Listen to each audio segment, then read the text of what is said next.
this lesson, we will learn that how we can use LifterLMS access plan button block. So here you can see the button. Basically, this block works for the access plan button.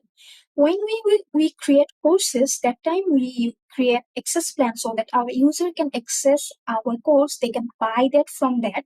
So if you want that, you will create a custom page where you will add the sales content, and below the sales content you will add a button for that specific course access plan, so that user can attract by your content, and that time they will get a button where they will click on that button and they will be redirect to the checkout page. So that time the Lifter LMS access plan button, a very useful block that helps to add your access plan button anywhere you want. So to add this button, we have to select a specific area that where we want to show our access plan button. So I have here some small sales content, and I want to add my access plan button here so that it attracts users.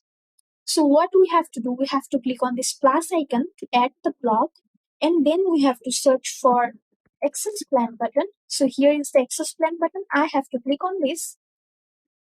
So here you can see it's saying that no access plan selected. So what we have to do, we have to select a specific access plan that we want to show here. So you can design this as per your requirements. If you want that you will show all the access plan of your courses, you can do this by, you can add some columns and you can add all of the access plan one by one. So I will select a specific one. I will add this one. And also here from the size option, you can select large, small, what you want. Also here we have a type that it's a primary button or a secondary button or action button.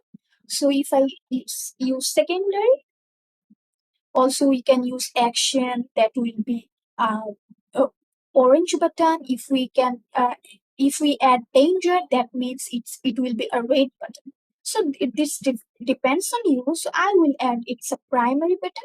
Then you can change the text as, like if here we default we have buy now, we can change it as per requirements. So I can say purchase now.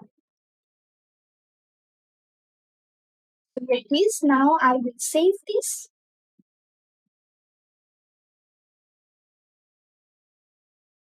So we can add this block anywhere we want.